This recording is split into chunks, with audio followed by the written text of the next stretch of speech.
नमस्कार बच्चों, आपका मेरे चैनल पर स्वागत है। हमने पिछली वीडियो में अपने सेकंड चैप्टर तक जो है अपने सिलेबस को कवर कर लिया है। आज हम थर्ड चैप्टर स्टार्ट करेंगे जिसका नाम है थ्योरी ऑफ कंज्यूमर बिहेवियर, अर्थात उपभोक्ता के व्यवहार का सिद्धांत।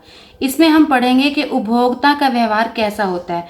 तो उसे समझने से पहले हमें सबसे पहले ये समझना आवश्यक है कि उपभोक्ता होता कौन है। उपभोक्ता वह होता है जो अपनी सीमित आय को जो है वस्तु और सेवाओं पर खर्च करता है। तो उपभोक्ता कौन होता है?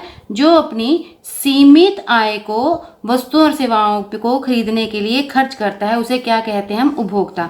सीमित आय कैसे? कि हर व्यक्ति की जो इनकम होती है, हम आय को जो है वाई से डिनोट करते हैं, इनकम जो है वो क्या होती है? हमारी लिमिटेड होती है।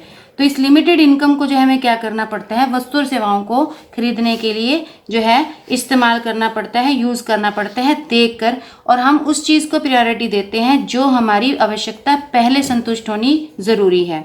उसके बाद आ जाइए, उपभोक्ता व्यवहार क्या होता है। उपभोक्ता व्यवहार से अभिप्राय उस विधि से है जिसमें उपभोक्ता को क्या करना पड़ता है? चुनाव करना पड़ता है कि उसे अपनी इनकम का कितना पार्ट जो है किस वस्तु पर जो है उसे खर्च करना है। तो देखना पड़ता है, जैसे आपकी इनकम अगर मान लीजिए 100 रुपये है, तो आपको देखना पड़ेगा कि आपको इस 100 रुपये से कौन कौन सी वस्तुएं खरीदनी है, किसे जो है आपको प्रायोरिटी देनी है, किस वस्तु को आपको पहले खरीदना है, किसे आप स्किप करना चाहते हैं। तो यही उपभोक्ता व्यवहार होता है। तो उपभोक्ता व्यवहार में उपभोक्ता ये डिसीजन लेता है, ये चुनाव करता है कि उसे अपनी आय को जो है किस प्रकार से खर्च करना है। उसके बाद आती है यूटिलिटी। यूटिलिटी क्या होती है? उपयोगिता। हम किसी वस्तु को क्यों खरीदते हैं? क्योंकि उसमें जो है क्या होती है? उपयोगिता होती है। उपयोगिता जैसे फॉर एग्जाम्पल, अगर मान लीजिए आप जो है कोई वस्तु खरीदने जा रहे हैं बाजार में, तो वो आप क्यों खरीद रहे हैं? क्योंकि उसमें जो है आपकी आवश्यकता को संतुष्ट करने की शक्ति है। जैसे मान लीजिए आप जो है कोई पेन खरीदने जा रहे हैं, कोई बुक खरीदने जा रहे हैं, वो आप क्यों खरीद रहे हैं? उसकी आवश्यकता है आपको, उसके अंदर आपकी उपयोगिता है। जैसे आपको पढ़ने के लिए अब इस समय बुक की ज़रूरत है, तो आप उसे जो है कहीं पर भी जाकर खरीदने की कोशिश कर रहे हैं। क्योंकि लॉकडाउन की वजह से आपको बुक्स नहीं मिल रही हैं, तो आप क्या कर रहे हैं? एक दुकानदार से दूसरे दुकानदार पर जाने की कोशिश कर रहे हैं कि आपको इजीली जो है बुक अवेल हो जाए। तो वो क्यों खरीद रहे हैं आप? क्योंकि उस बुक में आपकी उपयोगिता, आपकी यूटिलिटी को सेटिस्फाई करने की जो है क्या है? योग्यता है। तो यूटिलिटी आपको क्लियर होगी। यूटिलिटी को हम मेजर किस में करते हैं? यूटिल्स में करते हैं। यूटिल्स जैसे फॉर एग्जांपल, जैसे आप मिल्क को जो है किस में करते हैं? मेजर लीटर में करते हैं। इसी तरह से आप जो है लंबाई जो है, आप लेंथ जो है किस में करते हो? लेंथ को मीटर में करते हैं। तो लेंथ को किस में करते हैं? आप मीटर में करते हैं। तो ये सब चीज़ें जो हैं आपके मेजरमेंट है। इसी तरह से उपयोगिता को जो है हम किस में करते हैं? यूटिल्स में करते हैं। तो यहाँ तक आपको ये क्लियर हो गया होगा। उसके बाद आते हैं आपके पास कंज्यूमर बजट। कंज्यूमर बजट क्या होता है? कहते हैं कंज्यूमर बजट से अभिप्राय उपभोक्ता की निर्धारित आय से है। यानी क्या है? जो उपभोक्ता के पास जो इनकम होती है उससे है। कहते हैं उपभोक्ता के व्यवहार को समझने से पहले हमें यह जानना आवश्यकता है कि उपभोक्ता की जो इनकम होती है वो क्या होती है? हमारी लिमिटेड होती है। तो उसे क्या करना पड़ता है? इस लिमिटेड इनकम को जो है अपने बजट के हिसाब से जो है क्या करना पड़ता है? खर्च करना पड़ता है। तो इजी के लिए उसने क्या किया है? यहाँ पर आपके लिए 2 गुड्स ले ली हैं, गुड वन और दूसरी ले ली है आपके लिए गुड 2। गुड 1 में क्या है? गुड 1 में जो है, और इनकम उसने मान ली है, एज्यूम कर लिया है कि इनकम आपकी कितनी है? 60 रुपये। तो इनकम जब आपकी 60 रुपये हो गई है, तो आप क्या कर रहे हैं? इस तरह से आप जो है क्या कर रहे हैं? वस्तु गुड 1 और गुड 2 की मात्रा को ले रहे हैं। फॉर एग्जाम्पल, जैसे गुड 1 की कीमत जो है मान लीजिए क्या है? 2 रुपये है, 2 रुपीज़ है। और गुड 2 की कीमत कितनी है? मान लीजिए आपकी जो है 1 रुपीज़ है। तो 1 रुपीज़ के हिसाब से आप देखिए, अगर आप इसकी 0 ले रहे हैं, तो आप जो है क्या कर रहे हैं? इसकी 60 जो है यूनिट ले रहे हैं। यानी क्या है? 1 रुपया आपने खर्च किया, क्योंकि इसकी कीमत 1 रुपये है, तो आपके 60 के 60 रुपये जो है क्या हो गया? इस पर खर्च हो गए। तो जब आपके बजट के हिसाब से आपके पास 60 रुपीज़ इनकम है, सारे के सारे आपने वो 60 रुपये गुड 2 खरीदने में खर्च कर दिए, तो आपको गुड 1 की जो है मात्रा कितनी मिलेगी? 0। इसी तरह से अगर लास्ट में मैं आपको गुड 1 का दिखाऊं, तो आपने इसकी कितनी यूनिट्स खरीदी हैं? 30। तो इसमें जो है इसकी कीमत 2 रुपये है। तो यानी कि आपने अपनी पूरी 60 रुपये की जो इनकम है वो क्या कर दी है? आपने इस पर गुड 2 पर जो है क्या कर दिया है? खर्च, गुड 1 पर जो है खर्च कर दिया है। तो गुड 2 की जो आपकी मात्रा है वो क्या रह जाएगी? 0। और ये दोनों जो है क्या है? एक दूसरे के कॉम्बिनेशन है। यानी कि अगर आप इस पर जो है 2 रुपये खर्च कर रहे हैं तो ये कितने हो गए आपके 20 रुपीज़, और यहाँ पर 1 रुपया तो ये 40 रुपीज़। दोनों का जो आपका टोटल है ग्रैंड टोटल वो कितना बनेगा आपका 60 रुपीज़। इसका मतलब कि आपकी पूरी इनकम जो है 60 रुपीज़ इस पर खर्च हो जाती है। तो आप डिपेंड करते हैं आपने इनमें से कौन सा कॉम्बिनेशन लेना है। अगर आप पूरी इनकम को गुड 2 पे खर्च करते हैं तो आपको गुड 1 की जो है 0 कमोडिटी मिलेगी, और इसी तरह से अगर आप पूरी इनकम जो है अपनी गुड 1 को खरीदने में खर्च कर देते हैं तो आपको जो है गुड 2 की जो है क्या मिलेगी 0 कमोडिटी मिलेगी। तो इस तरह से अगर हम इसे डायग्रामेटिकली शो करें तो ये आपकी जो डायग्राम से जो आपकी लाइन ये आएगी, ये लाइन जो है शो करती है, ये आपकी क्या होती है बजट लाइन होती है। इसे क्या हम बोलते हैं बजट लाइन, यानी कि बजट रेखा। आप इसे बना के ड्रॉ करके देखिएगा, ये आपकी क्या बन जाती है बजट रेखा।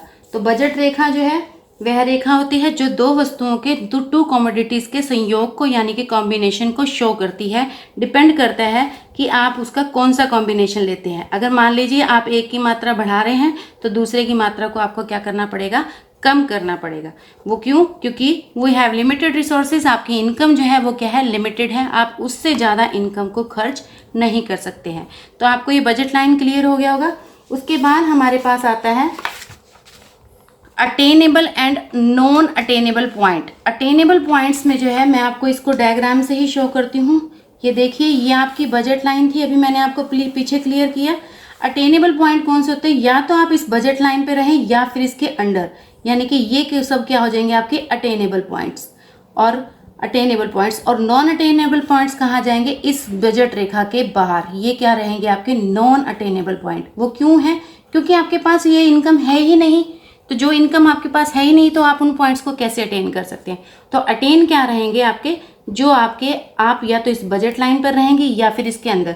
अगर आप इसके अंदर रहते हैं तो इसका मतलब क्या है, आपने अपनी इनकम को यूज़ नहीं किया, वेस्ट कर दिया। वही पुराने वाला ही फंडा चलेगा जो मैंने आपको पहले बताया था।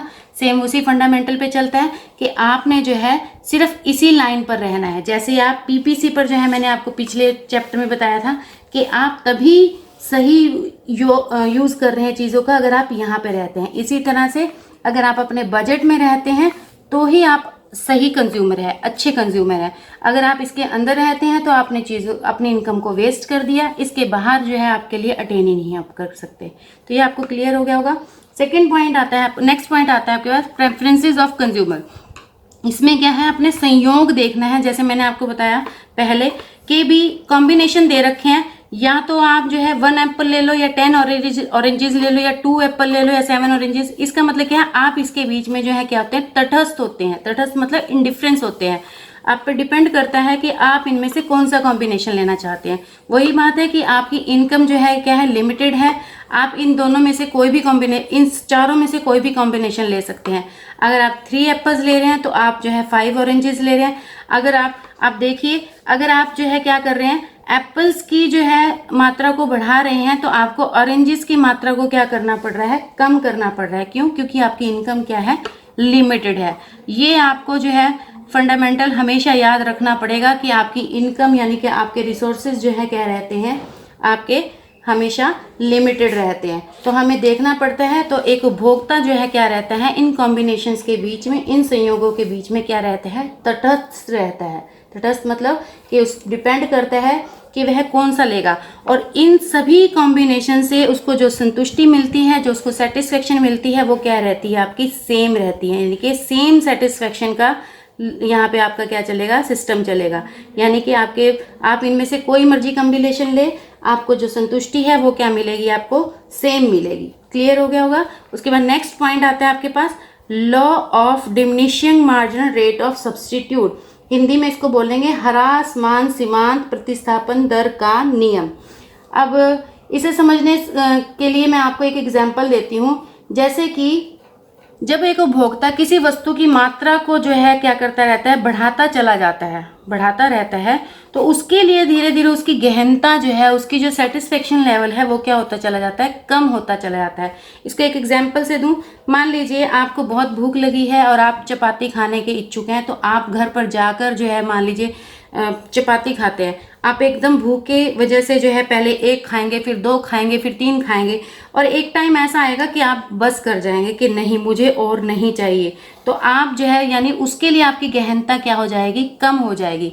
और फिर आप क्या करेंगे, अपनी इनकम को चपाती पे ना खर्च करके क्या करेंगे, दूसरी चीज पर बढ़ाने का कोशिश करेंगे। इसका मतलब क्या है कि जब आप पहले आप एप्पल्स को जो है बढ़ा रहे थे, इसके लिए आपकी गहनता कम हो जाएगी, फिर आप क्या करेंगे, ऑरेंजेस की मात्रा को बढ़ाना शुरू कर देंगे, आपकी उसके लिए गहनता बढ़नी शुरू हो जाएगी। क्योंकि जब हम एक ही चीज को यूज करते चले जाते हैं तो हमें उसकी जो लेवल है वो क्या हो जाता है, हमारे लिए कम हो जाता है और दूसरे के लिए हमारा बढ़ना शुरू हो जाता है।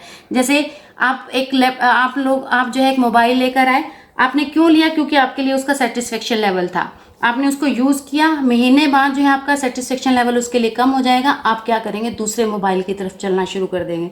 तो ये क्या कहलाता है, आपका law of diminishing rate of substitute.